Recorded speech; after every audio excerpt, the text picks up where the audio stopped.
Hi coders, welcome back to Tattva Coders. Engineering students లో nearly 60 to 70% of students job interview preparation కానీ లేదంటే placement preparation కానీ final year వచ్చే వరకు కూడా వాళ్ళు స్టార్ట్ చేయరు అనమాట. ఎప్పుడైతే ఫైనల్ ఇయర్ వచ్చిందో ఇంకా అప్పటికప్పుడు ఏదైనా సాఫ్ట్వేర్ కోర్స్ చేయాలని ట్రై చేస్తారు. రిజ్యూమ్ అప్పటికప్పుడు ప్రిపేర్ చేయడం, Git hub, LinkedIn final year లోనే చేయాలని ట్రై చేస్తుంటారు. అట్ ద సేమ్ టైం మనకి ఫైనల్ ఇయర్ లో ప్రాజెక్ట్ వర్క్ ఉంటుంది, దాని మీద కూడా టైం స్పెండ్ చేయాలి. సో ఇవన్నీ ఒకే టైంకి రావడం వల్ల ఒక పానిక్ మోడ్ అనేది ఏర్పడుతుంది. సో దాని వల్ల మంచి మంచి ఆపర్చునిటీస్ మిస్ అవుతున్నారు, like job opportunities. Okay, so ఇక్కడ స్టూడెంట్స్ కి ఆపర్చునిటీస్ రాకపోవడానికి మెయిన్ రీజన్ టాలెంట్ లేకపోవడం వల్ల అయితే కాదు. టాలెంట్ అయితే ఉంటుంది, బట్ సరైన ప్రిపరేషన్ ప్లాన్ లేకపోవడం వల్ల ఫైనల్ ఇయర్ వచ్చాకే మనకు సీరియస్నెస్ బయటపడుతుంది. అలా కాకుండా మనం ఎప్పుడైతే ఇంజనీరింగ్ జాయిన్ అయ్యామో అప్పటి నుంచి ఎవ్రీ ఇయర్ మనం కొంచెం జాబ్ ప్రిపరేషన్ కి కొంచెం టైం స్పెండ్ చేసుకుంటూ ఉంటే ఫైనల్ ఇయర్ వచ్చే టైంకి మనం కాన్ఫిడెంట్ గా ఇంటర్వ్యూస్ చేయొచ్చు అనమాట. ఈ వీడియోలో నేను మీకు క్లియర్ గా ఎవ్రీ ఇయర్ మీరు జాయిన్ అయిన దగ్గర నుంచి ఏమేమి నేర్చుకుంటే బాగుంటుంది, మీరు కానీ సాఫ్ట్వేర్ డెవలపర్ రోల్ కానీ లేదంటే సాఫ్ట్వేర్ కోడింగ్ రోల్స్ కి ట్రై చేస్తుంటే దట్ సాఫ్ట్వేర్ రిలేటెడ్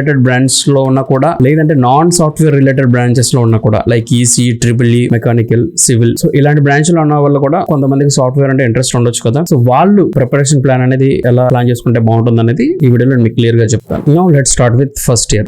ఇక్కడ మనం చూసుకుంటే first year foundation and exploration, right? So first year వచ్చేసరికి మనము కాలేజ్ జాయిన్ అయిన వెంటనే ఒక 3 to 4 months అయితే మనకి కాలేజ్ ఎన్విరాన్మెంట్ అలవడానికి టైం పడుతుంది. కొత్త ఫ్రెండ్స్ కానీ లేదంటే సీనియర్స్ పరిచయాలు కానీ, సో వీటన్నిటి కదా. ఆ 3 to 4 months జస్ట్ రిలాక్స్ అంతే. ఓకే, ఈ ప్రిపరేషన్ ప్లాన్ అయితే స్టార్ట్ చేయొద్దు. ఓకే, మీరు ఎప్పుడైతే కంఫర్ట్ అనిపించిందో so then you can very well start అనమాట. సో కంప్యూటర్ బేసిక్స్, ఆల్మోస్ట్ అన్ని బ్రాంచెస్ కి కంప్యూటర్ బేసిక్స్ అనేది ఫస్ట్ ఇయర్ లో సబ్జెక్ట్ ఉంటుంది. ఓకే, కంప్యూటర్ బేసిక్స్ అనేది చాలా important. Next typing speed, one of the most underrated skill అనమాట. ఎప్పుడైతే మనం సాఫ్ట్వేర్ డెవలపర్ రోల్స్ కి వచ్చామో లేదంటే కోడింగ్ రోల్స్ కి వచ్చామో థౌసండ్స్ ఆఫ్ లైన్స్ కోడ్ రాయాల్సి వస్తుంది అనమాట, అంటే టైప్ చేయాల్సి వస్తుంది. ఎవ్రీడే మనకి టైపింగ్ తో పని ఉంటుంది అనమాట. సో అలానే టైపింగ్ లో ఎక్స్పర్ట్ అవ్వాల్సిన అవసరం లేదు, బట్ ఒక మోడరేట్ టైపింగ్ నాలెడ్జ్ ఉంటే మంచి యాడెడ్ అడ్వాంటేజ్ అవుతుంది. And next C programming language. Recent గా ఏంటంటే చాలా మంది ట్రెండింగ్ టెక్నాలజీస్ వచ్చిన తర్వాత సి ప్రోగ్రామింగ్ అంత ఇంపార్టెంట్ లేదని అనుకుంటారు, బట్ నేను సజెస్ట్ చేసేది ఏంటంటే సి నేర్చుకోండి. ఇది మనకి కాన్ఫిడెన్స్ ఇస్తుంది అనమాట. ఒక ప్రోగ్రామింగ్ నాలెడ్జ్ మీద ఫౌండేషన్ అనేది మనకి ఏర్పడుతుంది అనమాట. And next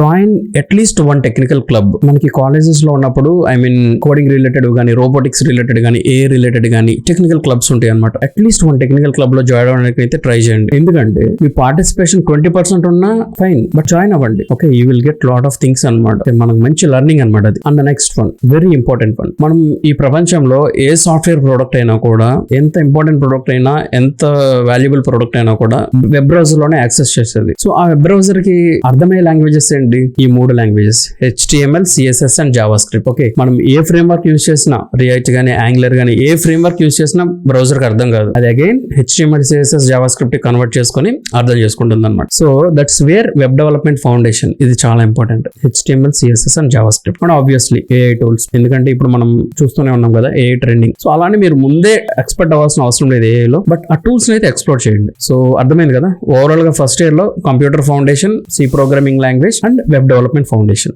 right? Now I will tell you one common mistake. Okay, ఎప్పుడైతే మనం ఇంజనీరింగ్ జాయిన్ అయ్యామో అప్పటి వరకు ఏంటంటే మనకి మార్క్స్ మీద ఫోకస్ ఉంటుంది ఆబ్వియస్ గా చాలా మందికి, ఇంటర్ లో కానీ, పాలిటెక్నిక్ లో కానీ, 10th class. Okay, but engineering రాగానే కొంత మన మైండ్ సెట్ అయితే చేంజ్ చేసుకోవాలి. అకాడమిక్స్ కి ఇంపార్టెన్స్ ఇవ్వాలి. At the same time practical వేలో థింకింగ్ ఉండాలన్నమాట. ఎందుకంటే మనం ఫ్యూచర్ లో ఒక కంపెనీకి వర్క్ చేయబోతున్నాం, మన మైండ్ సెట్ అనేది కొంచెం ప్రాక్టికల్ గా థింక్ చేయాలి. ఇంకా ఆల్వేస్ మనకు మార్క్స్ 90% రావాలి, 95% రావాలని ప్రాక్టికల్ థింకింగ్ పక్కన పెడితే ఆబ్వియస్ గా అది ఇంటర్వ్యూస్ లో ఇంపాక్ట్ చూపుతుంది అనమాట. సో కొంచెం మన పర్సనాలిటీ కానీ, మన మైండ్ సెట్ కానీ కొంచెం ప్రాక్టికల్ గా అయితే కన్వర్ట్ చేసుకోవాలి. దట్స్ వెరీ మచ్ ఇంపార్టెంట్ అనమాట. Now let's go to second year. So first year clear కదా. Now let's go to second year. ఇక్కడ ఏంటంటే కంప్యూటర్ బ్రాంచ్ స్టూడెంట్స్ కానీ లేదంటే IT స్టూడెంట్స్ కానీ ఆల్వేస్ ఆల్మోస్ట్ కంప్యూటర్ సబ్జెక్ట్స్ ఉంటాయి అనమాట. బట్ ఇవి నేను అందరినీ దృష్టిలో పెట్టుకుని ప్రిపేర్ చేస్తాను అనమాట. Okay, non CSE branch students కూడా. సో సెకండ్ ఇయర్ కి వచ్చేసరికి స్టార్ట్ విత్ 1 లాంగ్వేజ్. జావా నేర్చుకోవచ్చు, లేదంటే మీరు వేరే లాంగ్వేజ్ అయినా నేర్చుకోవచ్చు, బట్ మంచి ఫౌండేషన్ తో నేర్చుకోవాలన్నమాట. డెప్త్ నేర్చుకోండి. ఓకే, ప్రోగ్రామింగ్ లాంగ్వేజ్ ఒకటే ఇక్కడ, ఫ్రేమ్ వర్క్ కాదు. ఎందుకంటే మనకు ముందు లాంగ్వేజ్ ఇంపార్టెంట్. నేనైతే జావా సజెస్ట్ చేస్తాను, ఎందుకంటే మంచి జాబ్స్ ఉంటాయి. ఓకే, జాబ్ సెక్యూరిటీ బాగుంటుంది. ప్రపంచంలో చాలా ప్రొడక్ట్స్ అనేవి జావా మీద రన్ అవుతాయి అనమాట. మీకు అవసరమైతే డెడికేటెడ్ వీడియో చేస్తాను వై జావా అనేది. జావా అయితే నేర్చుకోండి, ఫుల్ డెప్త్ అనమాట. దాని తర్వాత DSA basics, data structures and algorithms. That's where మన ప్రాబ్లమ్ సాల్వింగ్ థింకింగ్ అనమాట. సో ఇక్కడ డెప్త్ అయితే నేర్చుకోవద్దు, బట్ బేసిక్ కాన్సెప్ట్స్ అయితే నేర్చుకోండి. మీరు ఇంకా సెకండ్ ఇయర్ లోనే ఉన్నారు కదా. Okay, and next REST APIs. మీరు ఎప్పుడైతే కోర్ జావా నేర్చుకున్నారో నెక్స్ట్ మీరు రెస్ట్ APIs మీద ఫోకస్ చేయాలన్నమాట. ఎందుకంటే ఎవ్రీ సాఫ్ట్వేర్ అప్లికేషన్ కూడా మనం ఎప్పుడైతే ఇంటరాక్ట్ అయ్యామో త్రూ APIs తోనే అది ఇంటరాక్ట్ అవుతుంది అనమాట. సో అందుకే రెస్ట్ APIs నేర్చుకోండి. And at the same time మీరు ఎప్పుడైతే ఇవి కంప్లీట్ చేస్తారో 2 to 3 మినీ ప్రాజెక్ట్స్. ఇక్కడ మినీ ప్రాజెక్ట్స్ ఎందుకంటే మనలో కాన్ఫిడెన్స్ ఇంప్రూవ్ చేస్తాయి. ఇక్కడ మినీ ప్రాజెక్ట్స్ అంటే it can be calculator, it can be to do app, okay, it can be rest API related sample mini project. ఎందుకంటే అవి మనలో కాన్ఫిడెన్స్ బిల్డ్ చేస్తాయి. ఇంకా సెకండ్ ఇయర్ లో ఉన్నారు కదా, సో మినీ ప్రాజెక్ట్స్ చేయండి. And next Git hub.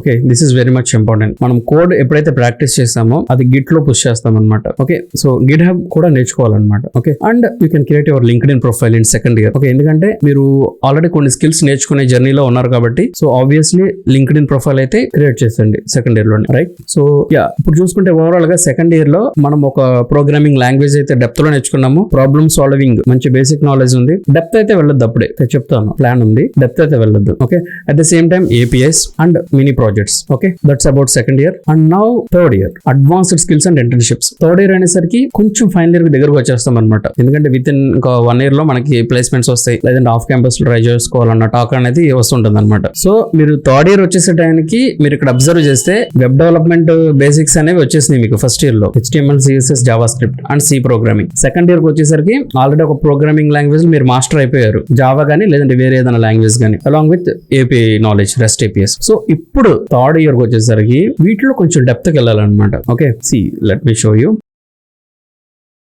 Third year లో ఓకే, ఇప్పుడు మనకి వెబ్ డెవలప్మెంట్ అయింది, బ్యాక్ ఎండ్ లో కొంత నాలెడ్జ్ వచ్చింది. So SQL very much important. Okay, SQL అయితే నేర్చుకోండి. And next web development related లో ఫ్రంట్ ఎండ్ లో ఫ్రేమ్ వర్క్, రియాక్ట్ JS నేర్చుకోవచ్చు, యాంగులర్ నేర్చుకోవచ్చు. రెండింటికి ఈక్వల్ ఇంపార్టెన్స్ ఉంటుంది. మంచి మంచి జాబ్స్ రెండింటికి ఉంటాయి. బట్ కొంచెం ఫస్ట్ టైం నేర్చుకునేటప్పుడు ఏంటంటే రియాక్ట్ JS అనేది కొంచెం ఈజీగా ఉంటుంది అనమాట compare to angular JS. So అందుకే రియాక్ట్ JS అయితే సజెస్ట్ చేస్తారు. అది మీ ఇష్టం, రియాక్ట్ నేర్చుకోవచ్చు లేదంటే యాంగులర్ నేర్చుకోవచ్చు, but at least one front end framework అనమాట. Okay, and next spring boot basics.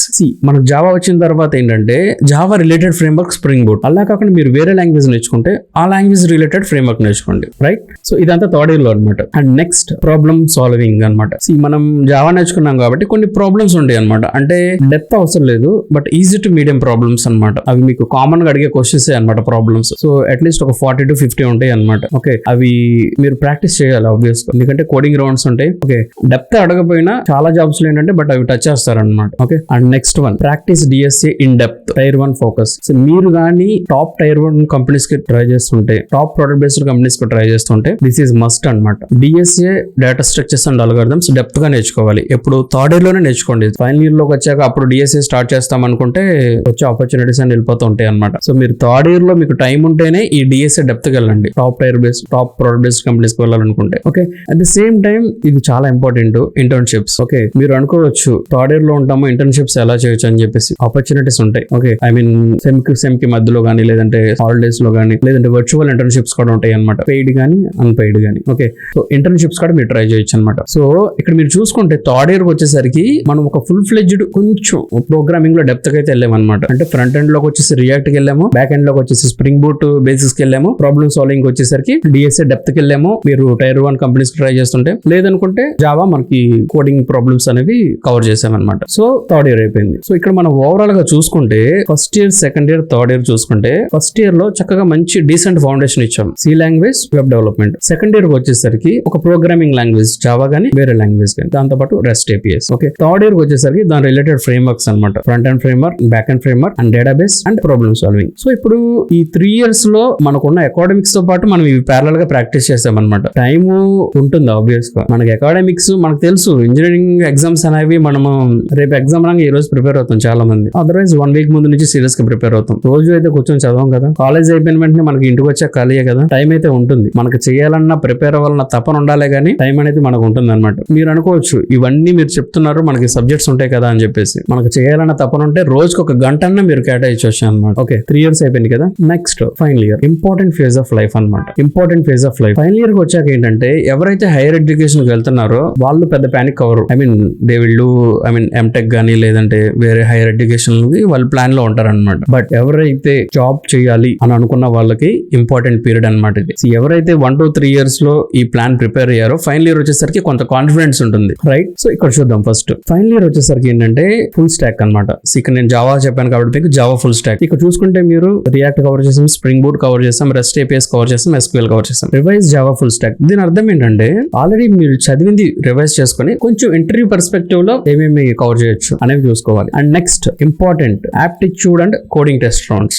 Aptitude and reasoning నేను ఇక్కడ ఫైనల్ ఇయర్ లోనే ఎందుకు పెట్టానంటే మీరు సెకండ్ ఇయర్ లోనే థర్డ్ ఇయర్ లోనే ప్రిపేర్ అయితే మళ్ళీ ఫైనల్ ఇయర్ వచ్చేసరికి మళ్ళీ మీరు రివిజన్ చేసుకోవాలి. క్యాంపస్ ప్లేస్మెంట్స్ అన్ని ఫైనల్ ఇయర్ లో వస్తాయి కాబట్టి సో మీరు ఫైనల్ ఇయర్ లోనే 4-1 లో కానీ 4-1 కి వచ్చే ముందు కానీ ఓకే హాలిడేస్ లో కానీ యాప్టిట్యూడ్ అయితే టైం స్పెండ్ చేయండి. ఎవ్రీ కంపెనీ కూడా ఫస్ట్ యాప్టిట్యూడ్ రౌండ్ అనమాట. ఎందుకంటే మన వే ఆఫ్ థింకింగ్ అనేది అక్కడ యాప్టిట్యూడ్ రౌండ్ లోనే టెస్ట్ చేస్తారు, right? So aptitude and coding test rounds. And next system design అనేది మీరు టైర్ 1 కంపెనీస్ కి ట్రై చేస్తుంటే like top product based companies కి ట్రై చేస్తున్న వాళ్ళకే ఈ సిస్టమ్ డిజైన్ అనేది చూసుకోవాల్సి వస్తుంది అనమాట. మిగిలిన సర్వీస్ బేస్డ్ కంపెనీస్ కి ట్రై చేసే వాళ్ళు కానీ స్టార్ట్అప్స్ కి ట్రై చేసే వాళ్ళు కానీ so you can ignore this part. ఎందుకంటే ఫ్రెషర్ కి సర్వీస్ బేస్డ్ కంపెనీలో సిస్టమ్ డిజైన్ అడగరు అనమాట. Okay, at the same time product based companies కూడా ఏంటంటే ఈజీ టు మోడరేట్ నాలెడ్జ్ అనమాట. మీరు అంత డెప్త్ నేర్చుకోవాల్సిన అవసరం లేదు, right? So aptitude coding test అయిపోయింది and at the same time full stack preparation అయిపోయింది, రైట్? నౌ ఇంకా జాబ్స్ అప్లై చేయాలన్నమాట. ఓకే, ఇక్కడ వరకు చూస్తే మీరు కొంచెం రిలీఫ్ అవుతారు. ఎందుకంటే మీరు 4-1 కి వచ్చేసరికి మీరు ఆల్రెడీ స్కిల్ సెట్ గ్యాదర్ చేసి ప్రిపేర్ అయి ఉన్నారనమాట. ఓకే,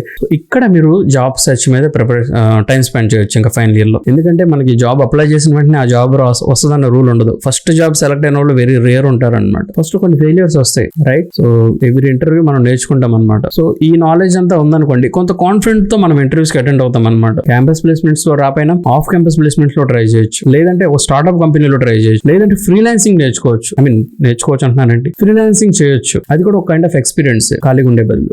ఇక్కడ నేను మీకు క్లియర్ గా చెప్పేది ఏంటంటే ఇంజనీరింగ్ అయిపోయినప్పుడు బయటకు వచ్చి జీరో నుంచి స్టార్ట్ చేస్తున్నారు సాఫ్ట్వేర్ కోర్సెస్. దానివల్ల చాలా టైం వేస్ట్ అనమాట. సో దాని బదులు మనం ఆ ఇంజనీరింగ్ టైం ని ఎవ్రీ ఇయర్ ని అకాడమిక్స్ తో పాటు ఈ ప్రిపరేషన్ ప్లాన్ మన మైండ్ లో పెట్టుకుని ప్రిపేర్ అయితే ఫైనల్ ఇయర్ వచ్చే టైంకి ఇంకా మనం మంచి జాబ్ సెర్చ్ ప్రాసెస్ లో మంచిగా ఇంటర్వ్యూస్ ఇవ్వచ్చు అనమాట. ఆబ్వియస్ గా ఇది ఒక జాబ్ వచ్చే కాన్ఫిడెన్స్ అయితే వస్తుంది అనమాట. సో మీరు కానీ ఇంజనీరింగ్ చదువుతున్నట్లయితే లేదంటే ఆల్రెడీ జాబ్ సెర్చ్ ఫేజ్ లో ఉన్నట్లయితే జస్ట్ మీరు ఏ ఇయర్ లో ఉన్నారో కామెంట్ చేయండి. First year, second year, third year, final year, లేదంటే జాబ్ సెర్చ్ ఫేజ్ లో ఉంటే జాబ్ సెర్చ్ అని. That's all coders for today's video. We will meet in the next video. So until then, think Tattva, think code. Thank you so much.